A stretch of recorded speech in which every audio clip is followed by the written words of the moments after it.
अब ये देखो, for a certain first order reaction 32% of the reactant is left after 570 second. ये 570 है, ठीक है ना, 57 नहीं है।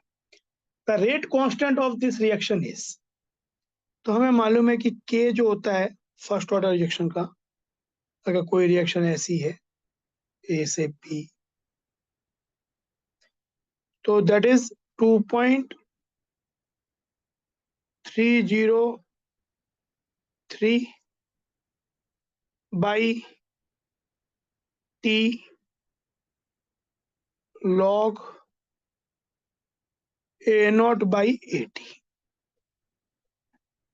इस रिएक्शन में बोला गया है कि आफ्टर 570 सेकेंड्स, यानी ये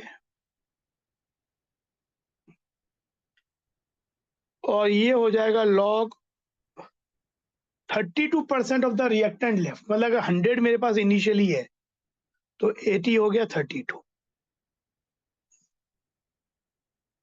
दिस वैल्यू इज दैट, तो ये हो जाएगा 2.303 2 माइनस लॉग 32 यानी 5 लॉग 2। लॉग 100 तो 2 होता है। ये हो जाएगा 2.303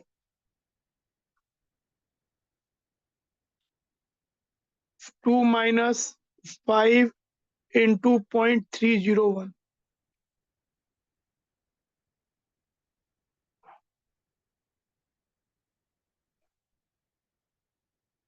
2 माइनस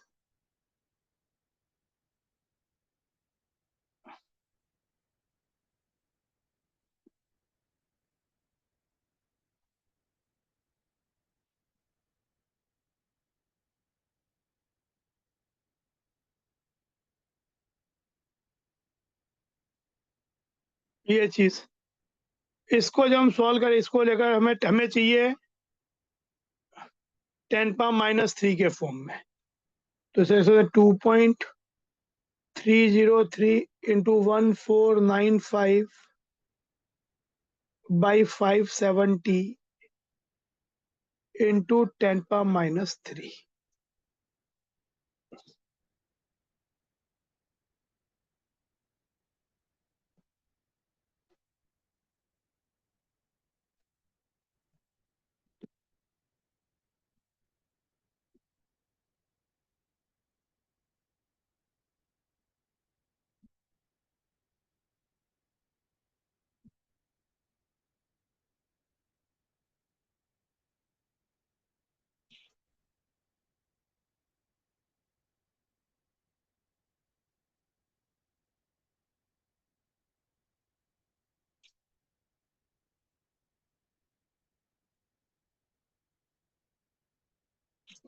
ये वैल्यू गलती कर दिया, ये 0 पॉइंट होगा,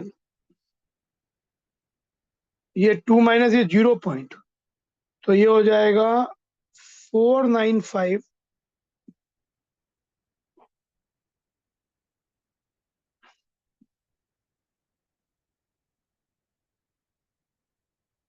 ऐसा। तो ये वाली वैल्यू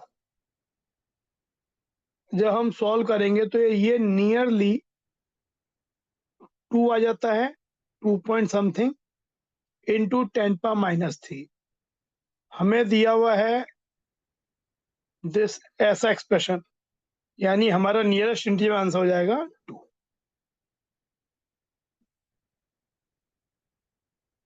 तो ये चीज आप जब इसको सॉल्व करोगे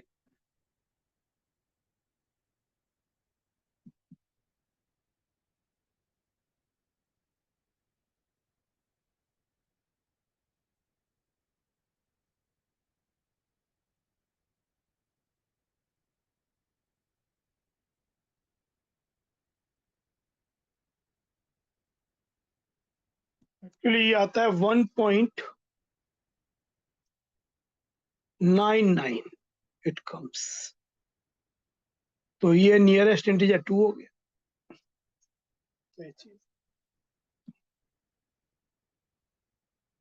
तो नेक्स्ट क्वेश्चन देखो,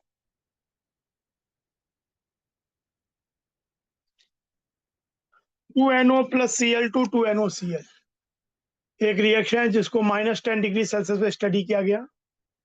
डेटा ऑब्टेन्ड, भाई ये एक्सपेरिमेंट बोल रहे डेटा रन। तो जब इसका एक बार रेट लॉ मान लेते हैं, रेट इक्वल टू के NO power P Cl2 power Q। हमें मान के चलते हैं, एक्चुअली यहाँ पे ये ऐसा देना चाहिए, इससे एक क्लैरिटी आती है कि केवल जो रेट लॉ है वो रिएक्टेंट पे ही डिपेंड करेगा। तो यहाँ पे डेटा दिया हुआ है कि पहला एक डेटा है 0.18 के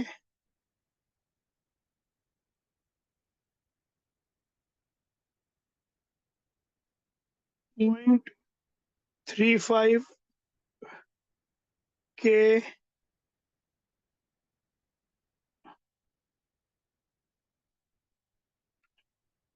और 1 पॉइंट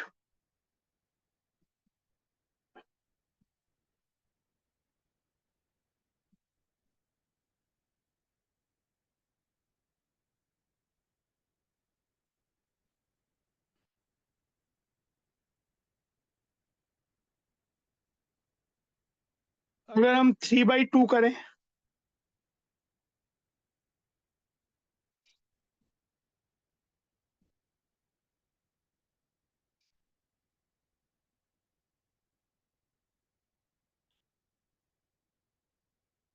तो ये हो जाए 4 equal to 2 to the power P, hence P equal to 2। और अगर 2/1 करें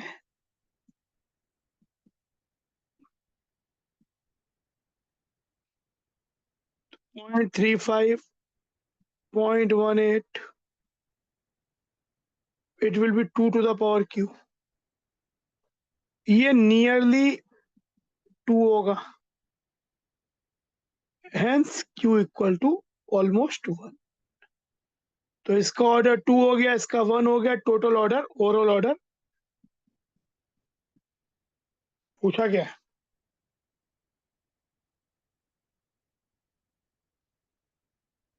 3 हो गया, नियरेस्ट इंटीजर पे 3 हो गया।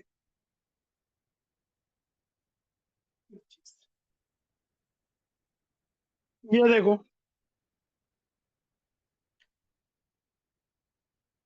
Sucrose hydrolyses in acid solution into glucose and fructose, ये रिएक्शन होती है प्लस वाटर, ये सूडो फर्स्ट ऑर्डर रिएक्शन होती है, एसिडिक एसिड कैटेलिस्ट का काम करता है, ग्लूकोज एंड फ्रक्टोज बनता है। इसका रेट लॉ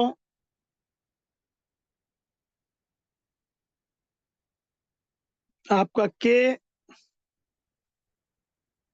H+ पे भी डिपेंड करता है, वाटर पे भी डिपेंड करता है, और सुक्रोज पे फर्स्ट ऑर्डर। लेकिन वाटर एक्सेस होने के कारण ये ऑलमोस्ट कांस्टेंट रहता है, H+ बीइंग कैटलिस्ट होने के कारण तो दिस बिकम्स के affective.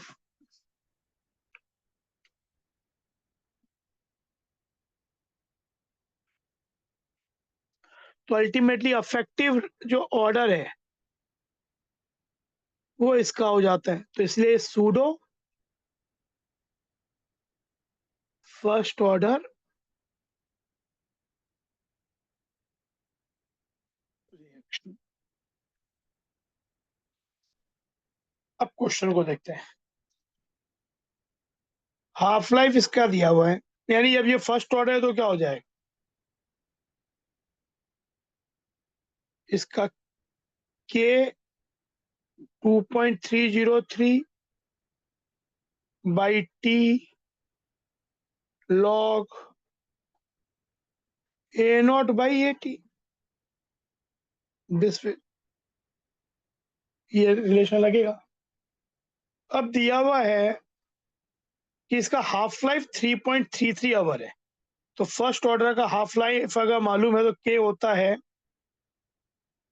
2.303 log 2 by half life 3.33। 2.303 time हमको निकालना है एक चीज का, जब इसका जो कंसंट्रेशन है वो फ्रैक्शन F रह जाए, आफ्टर 9 आवर बोला है, टाइम भी दिया है 9 आवर। तो अगर ये इनिशियली 1 है तो रह गया कितना, रिमेनिंग इज F, 80 ये हो गया, दिस इज A0, तो जो रिमेनिंग वाला है वो 80 हो गया, जो हमें निकालना log 1/f की वैल्यू ही है। तो ये हो जाएगा 9 log 2 by 3.33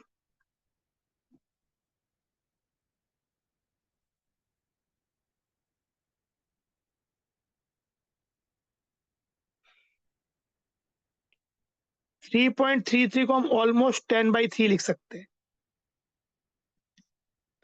और log 2 तो 0.3010 होता ही है, तो 0.3 मान लेते हैं। कुछ डेटा दिया है क्या, 0.3010 मान लेते हैं, 301 मान लेते हैं। तो अगर हमें ये चीज, ये वैल्यू चाहिए, हमें आंसर यही निकालना है, पर इसे 10⁻⁻2 के पावर्स में निकालना है, तो इसको हम लिख सकते हैं 10 पर, ऐसा हो सकता है,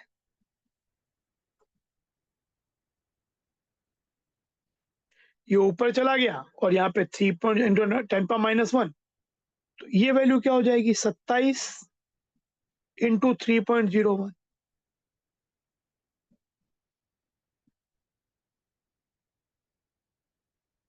इक्वल टू,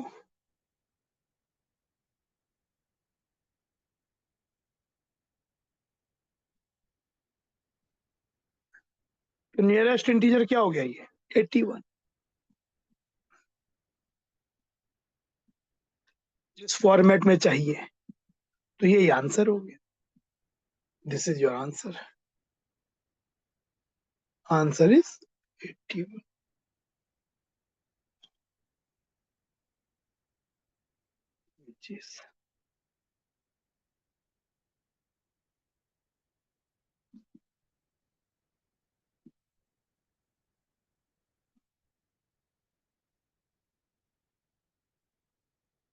ये देखो, during the nuclear explosion one of the product is 90 strontium with half life of this. If 1 microgram of 90 SR was absorbed in the bones of a newly born baby in place of calcium, how much time in years is required to reduce by 90%? If it is not lost metabolic, मतलब radioactively ही loss होना है, तो जितने भी radioactive DK होते हैं, ये बात बिल्कुल एक गांठ बांध लो, all radioactive decay follow first order kinetics. पहली बात तो ये है। सेकेंड, रेडियो एक्टिव डीके का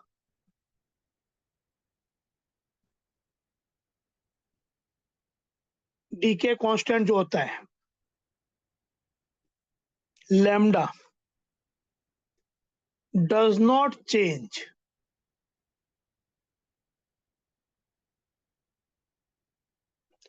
by any factor, even temperature and catalyst. मतलब in short, it does not follow Arrhenius equation. Does not follow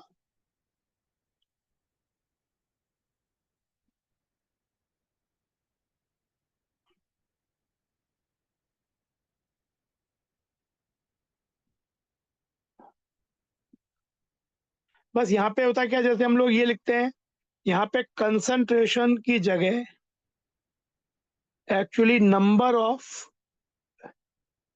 active nuclei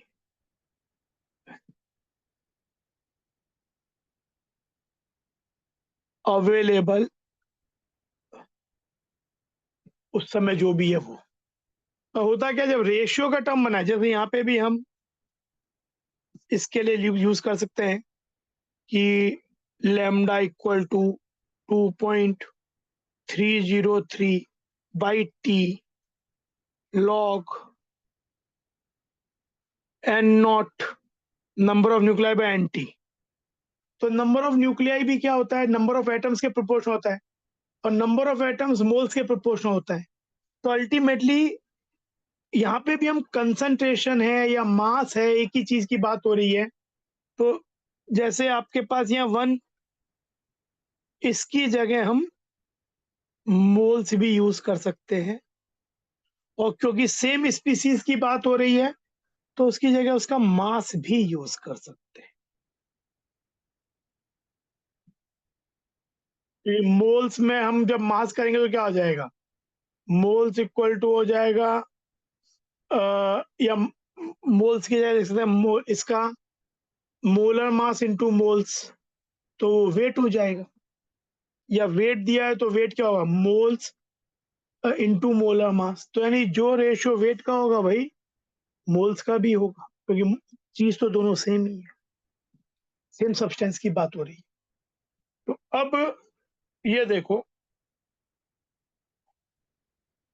इसका इसका भी टी हाफ का एक्सप्रेशन वही होता है, ln2 बाई लैम्डा।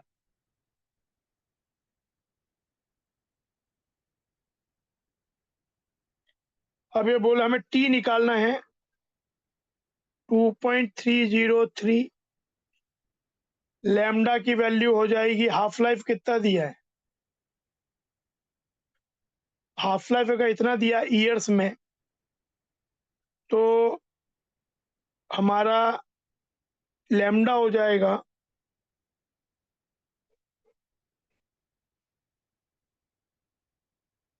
ये चीज लॉग,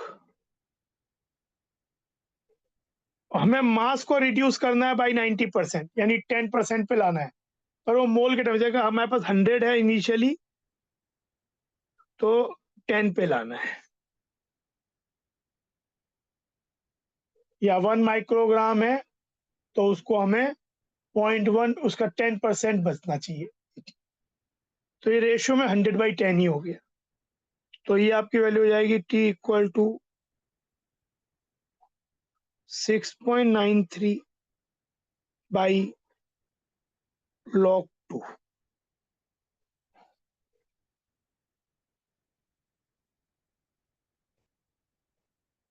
इनफैक्ट अगर आप यहाँ ध्यान देखो तो ये जो वैल्यू होती है 2.303 इंटू log 2, बेसिकली ये वाली वैल्यू होती है, इसको ऐसे ही रहने दो, ये वैल्यू होती है 0.693, तो ये हो जाएगा 23.03, विच इज नियरली 23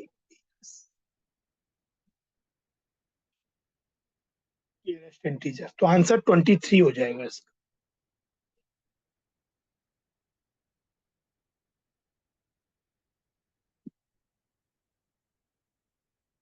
ये चीज, फिर ये देखो नेक्स्ट क्वेश्चन,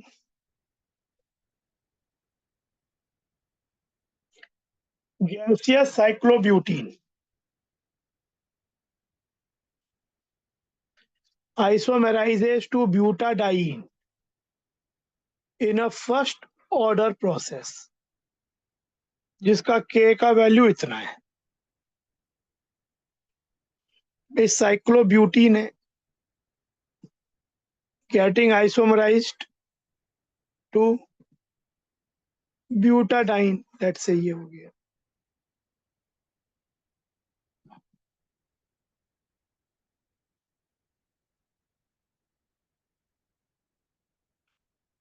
K की वैल्यू दी हुई है,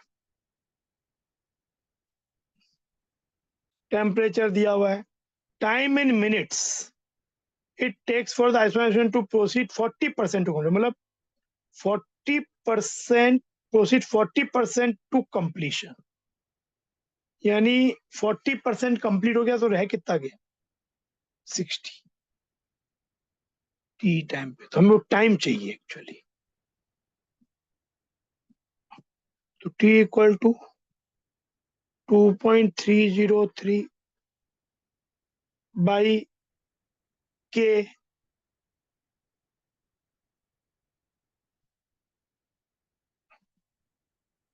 log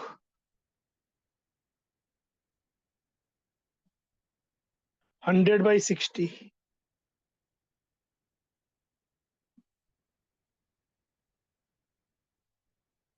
तो log 5/3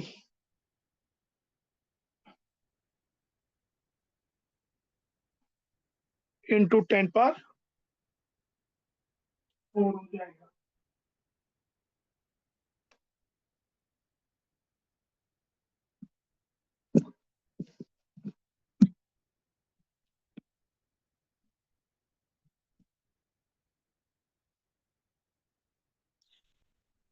ये जब हम पूरा सॉल्व करेंगे तो ये आता है 15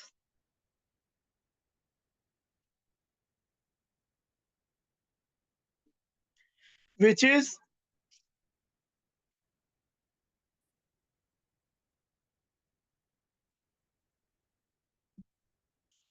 ये वैल्यू आती है अराउंड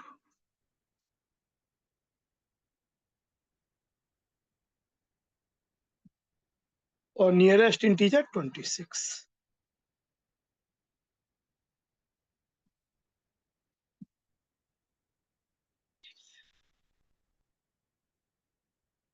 तो ये हो गया। तो इस तरीके से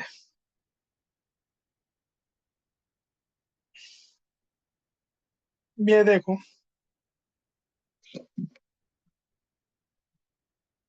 if 75% of a first order reaction was completed in 90 minutes, यानी T 75% completion,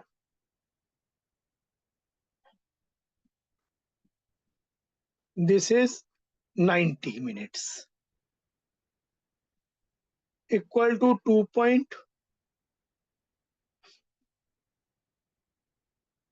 by K log 100/20, तो 75% कंप्लीट होगा तो ए टी की value A at time T 25 हो जाएगा। तो एक इक्वेशन हो गई 90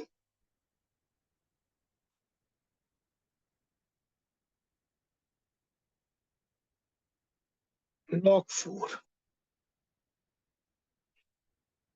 पूछा है 60% of the same reaction would be completed approximately, तो 60% कंप्लीशन मतलब 40 रह जाएगा। टी इक्वल टू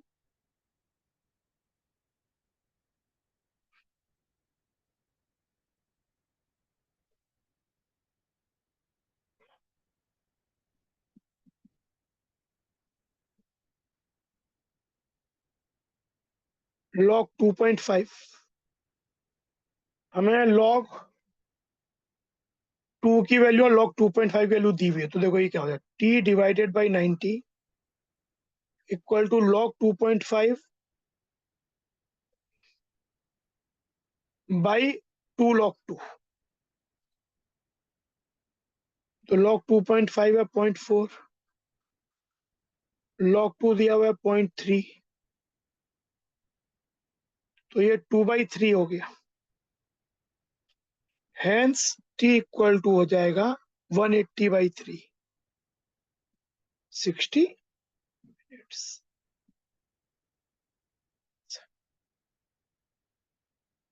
चीज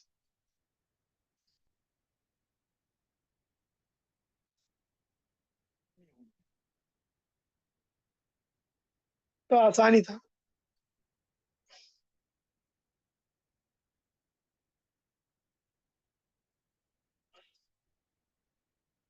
ये देखो,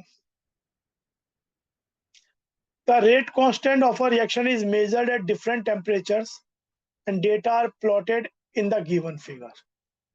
एक्टिवेशन एनर्जी E निकालना है।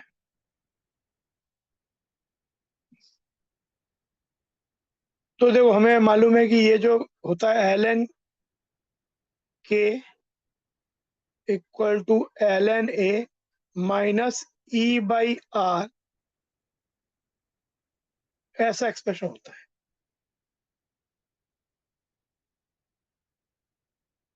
तो ये चीज,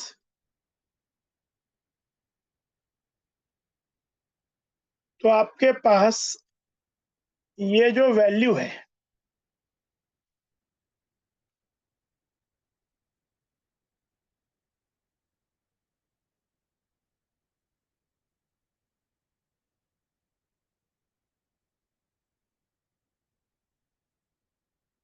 स्लोप हो जाता है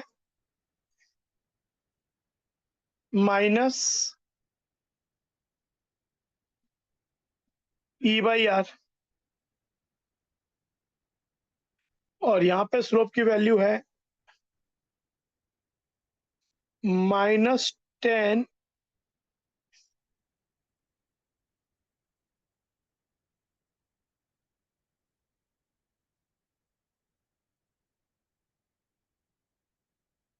तो आपका E का वैल्यू हो जाएगा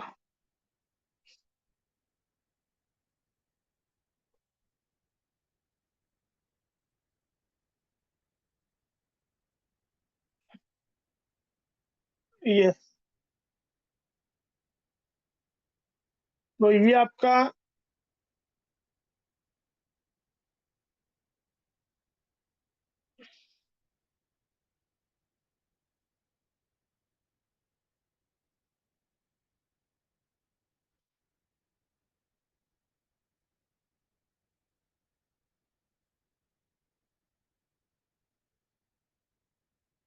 1/T,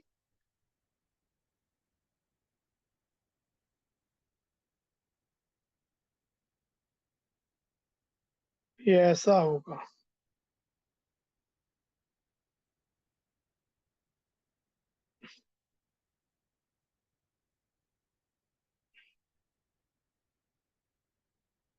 टेन पर 3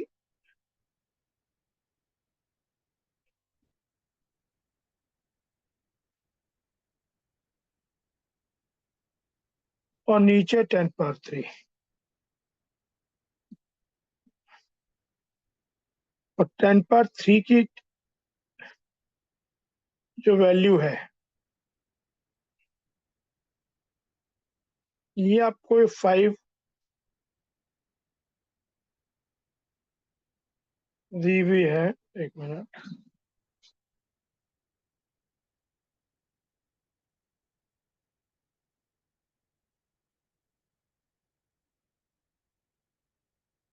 5 into 1000/T,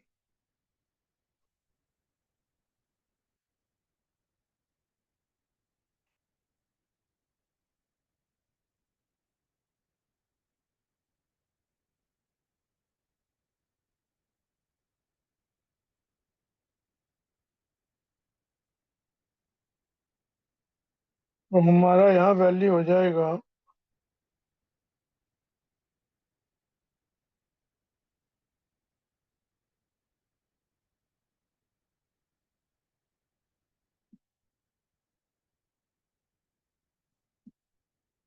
तो ये ऐसा बना दिया। अब ये जो -E/R है, ये आपका हो जाएगा -10/5, जो स्लोप है, तो ई विल बिकम ट्वाइस ये चीज। ने ये 1000 कर दिया, नीचे भी 1000 नीचे भी आएगा,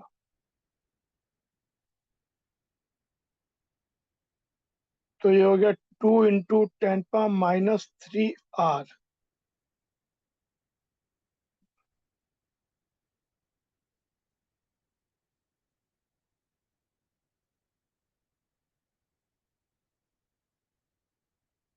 क्वेश्चन का फॉर्मुलेशन ही गंदे टाइप का है।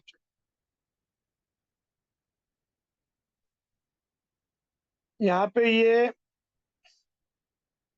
जब तक आर की वैल्यू रखी ही नहीं, तब तक क्या किलो जूल और क्या जूल, वो तो आर की जब वैल्यू रखेंगे 8.314 रखें, किलो जूल में चाहिए तो 8.314 इंटू 10⁻³ रखेंगे, जूल में रखें तो 8.3 रखें। तो यहाँ पे बस यही ध्यान रखो, ये स्लोप जो है -E/R, क्वेश्चन ही अच्छी तरह से फॉर्मुलेट नहीं किया गया है। इक्वल टू स्लोप है आपका 10/2, तो E = 2R, बस ये आंसर है। क्वेश्चन हल्का था, खुद ही उन्होंने सही फॉर्मुलेशन नहीं।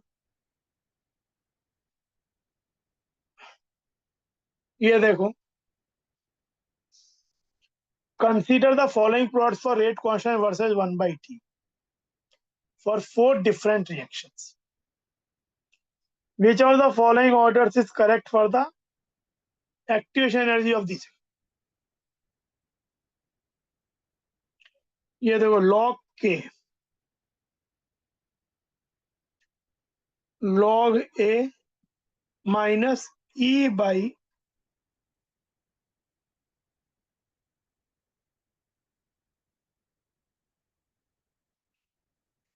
तो जितना स्लो, जितना E का वैल्यू बड़ा होगा, higher E implies higher negative slope. Higher negative slope का मतलब है कि अगर सपोज दो नेगेटिव स्लोप तो है ही, पर दो कर्व अगर ऐसे और ऐसे हैं, या नहीं, नेगेटिव स्लोप है तो ऐसा तो होगा ही, पर दो कर्व ऐसे हैं तो जो ज्यादा यहाँ से स्टीप होगा, मान लो ये θ1 है, ये θ2 है, तो इसका स्लोप होगा -10θ1 और ये होगा -10θ2। मैग्नीट्यूड में θ1 ज्यादा है तो ये ज्यादा negative, it will be more negative.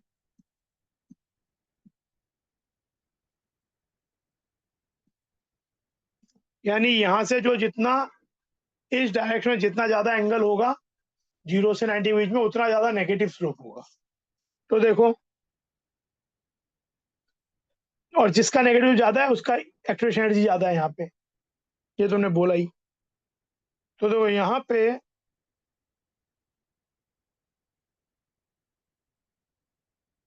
ये हो गया सब θc,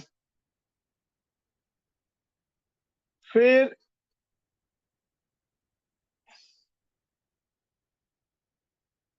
ये हुआ θa,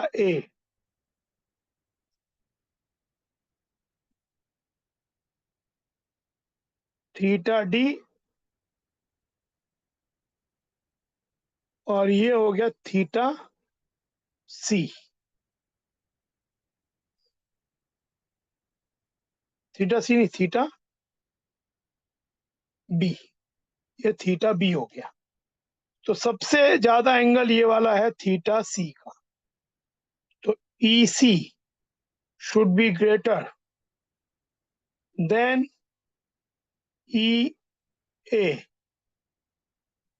should be greater than ED should be greater than EB। ये आंसर, ये आंसर इस तरीके से। This will be your answer D. जितना ज्यादा ऐसा होगा उतना वो ज्यादा नेगेटिव होगा। स्लोप होता है, अगर ये थीटा है तो यहां से एंगल होता है पाई माइनस थीटा, स्लोप होता है -tan थीटा, ऐसे केस का। तो जितना ये ज्यादा बड़ा उतना ज्यादा नेगेटिव, और इस केस में जितना ज्यादा नेगेटिव स्लोप उतना ज्यादा ई का वैल्यू। ये चीज, तो ये आपका ये हो गया 12th का।